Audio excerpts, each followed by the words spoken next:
Guys வணக்கம். நம்ம அடுத்த ஒரு கேள்வி பார்ப்போம் இன்றைக்கி. சரியா, இன்றைக்கி ஒரு டிஃப்ரெண்ட்டான கேள்வி இது பார்ப்போம். சரியா, ஒரு குறித்த ஒரு வகுப்பில் வந்து பார்த்திங்கன்னு கேட்டால் பெண் பிள்ளை எண்ணிக்கைக்கும் ஆண் பிள்ளை எண்ணிக்கைக்கும் இடையில் உள்ள விகிதம் வந்து என்னவான்னு கேட்டால் 7:3. சரியா, அதே என்ன சொல்கிறாங்க, ஒரு புதிய ஆண் பிள்ளை வகுப்பில் சேரும்போது இவ்விகிதம் 2:1 வந்து என்ன செய்தான் மாறுதான், 2:1 வந்து மாறுதான். அப்போ வகுப்பில் உள்ள பெண் பிள்ளை எண்ணிக்கை யாது? இது வந்து எப்படி ஈஸியாக செய்கிறது அப்படின்னு ஒரு விதத்தில் பார்ப்போம். இதை வந்து நல்லா பார்த்துங்க, பெண் விகிதத்தை நல்லா பார்த்துங்க. பெண்ணுக்கு ஆண் சொல்லியிருக்கா, ஆணுக்கு பெண்ணுன்னு சொல்லியிருக்காங்க. அப்போ சொல்லியிருக்காங்க பெண்க்கு ஆண்னு சொல்லியிருக்காங்க. என்ன அப்போ முதலாவது பார்க்குறோம் 7:3. இதில் எதில் வந்து ஹெட் ஆகுறாங்க பார்த்தீங்கன்னு கேட்டால், அப்போ இது வந்து என்னென்னு கேட்டால் 7:3. சரி, இதில் வந்து என்ன செய்ய போகிறாங்க, பெண் பிள்ளை ஒரு புதிய ஆண் பிள்ளை, நல்லா பார்த்துங்க, ஒரு புதிய ஆண் பிள்ளை தான் வந்து என்ன செய்கிற வகுப்பில் சேர்றாங்களாம். அப்போ சேரும்போது அதுக்கான விகிதம் வந்து என்ன வருதா, விகிதம் வந்து 2:1. இப்போ நாங்கள் இன்றைக்கி என்ன செய்கிறேன், இது வந்து தெரியாது தானே, இந்த கணிதத்துக்கு வந்து நான் என்ன சொல்கிறேன், எக்ஸ்ன்னு போட்டுக்கிறேன். அப்போ பெண் 7 இருந்துச்சு, 7x இருந்துச்சா, ஆண் வந்து 3x.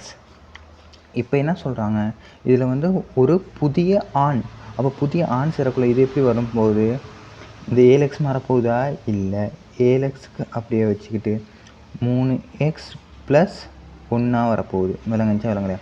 இதுக்கு நம்ம என்ன செய்வது இல்லை, இந்த விகிதத்துக்கு நம்ம எக்ஸ் போடுறது இல்லை. இப்போ என்ன சொல்கிறோம், 7xக்கு 3x 1. ஏன், இன்றைக்கி நமக்கு பெஸ்ட்டாக தெரிஞ்ச முதல்ல உள்ள விகிதத்தை மட்டும் தான் நம்ம எடுத்து அதுக்கு வந்து என்ன செஞ்சோம், தெரியாத கணிதத்துக்கு நம்ம என்ன செஞ்சோம், x1 போட்டோம். அப்போ 7xக்கு 3xன்னு எடுத்துக்கிட்டோம். சரியா, அதுக்கப்புறம் ஒரு ஆண் பிள்ளை சேரக்குள்ள அப்போ ஆல்ரெடி இருந்தது 3x. அப்போ என்ன அப்படி எப்படி வரப்போகுது, விகிதம் வந்து அதோட ஒன்று கொடுத்தன போகுது, 3x 1. இது வந்து 7x. ஏன் பெண்களும் மாற்றம் இல்லை. இதை வந்து நம்ம என்ன செய்கிறோம்னு கேட்டால் பின்னம் வடிவத்தில் எழுதிக்கொள்கிறோம்.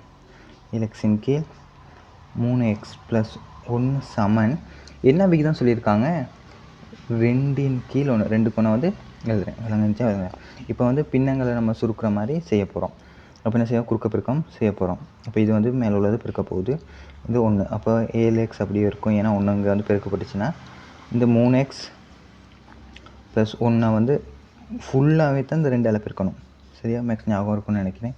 அப்போ 6x + 2 சமன் 7x. எல்லாத்தையும் ஒரு பக்கம் கொண்டு வந்துட்டா 6x இங்கிட்டு வந்துச்சுன்னா கழிப்பாடும்.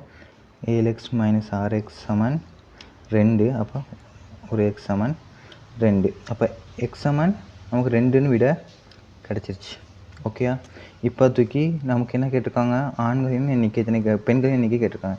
பெண்களின் எண்ணிக்கை மாற்றம் இருக்கா, அப்போ 7xக்கு 2 போட்டோம்னா பெண்கள் வந்து 14. சரியா, இன்றைக்கி மேலே உள்ளதுக்கு நமக்கு 2 போட்டு பாருங்கள். இன்றைக்கி வரப்போகுது, எத்தனை வரப்போகுது, இன்றைக்கி பார்த்தீங்கன்னா ஆண்கள் வர போகிறாங்க 3 2 6. அப்போ இன்றைக்கி பெஸ்ட்டாக இருப்பாங்க 14க்கு 6னும். அதுக்கப்புறம் ஒரு பிள்ளை கூடுறனால அடுத்த விகிதம் எப்படி வரப்போகுது, இந்த விகிதம் 14க்கு 3x 6x 1 7. சரித்தானே, இந்த விகிதமாக இருக்க போகுது. அப்போ பெண்கள் எண்ணிக்கை வந்து 14ம், ஆண்கள் எண்ணிக்கை வந்து முதல்ல வந்து 6 இருந்திருக்கும். அதுக்கப்புறம் வந்து சேரக்குள்ள ஒரு ஆள் சேர்றதுனால 7 மாறி இருக்க போகுது. ஓகேயா, இந்த ஒரு கேள்வி ஒன்று கொடுத்துருக்கேன் உங்களுக்கு. ஸ்க்ரீன்ஷாட் ஒன்று அடிச்சுக்கிட்டு இதை செஞ்சு பாருங்கள், செஞ்சு ஆன்சர் போடுங்க. அடுத்த இதில் இதுக்கான ஆன்சரையும் பார்த்துட்டு இன்னொரு கேள்வி ஒன்று பார்ப்போம். இதுக்கான ஈஸியான மெத்தட் நான் சொல்லித்தரேன். 4 சக்கர வாகனங்கள் 3 சக்கர வாகனங்களும் இருக்கான். சரியா, மாத்திரம் நிறுத்தப்பட்டுள்ள ஒரு பார்க்கிங்கில் வந்து 16 வாகனங்கள் இருக்கான். அதே வேளை அவற்றின் சக்கரங்களின் மொத்த எண்ணிக்கை வந்து அன்றைக்கி பார்க்கிங்கில் இருக்க சக்கரங்களின் மொத்த எண்ணிக்கை இப்போ 3 சக்கர வாகனம் 4 சக்கர வாகனம் நிறுத்தப்பட்டிருக்கு. அதில் இருக்க வாகன எண்ணிக்கை வந்து 16ஆம். அந்த மொத்த எண்ணிக்கை வந்து அந்த சக்கரங்களோட மொத்த எண்ணிக்கை வந்து 54ஆம். இதற்கேற்ப உறுதிசாலி 4 சக்கர வாகனங்களின் எண்ணிக்கை அதுன்னு கேள்வி. சரிங்க, ட்ரை பண்ணுங்கள். நெக்ஸ்ட் வீடியோவில் பார்ப்போம். ஓகே.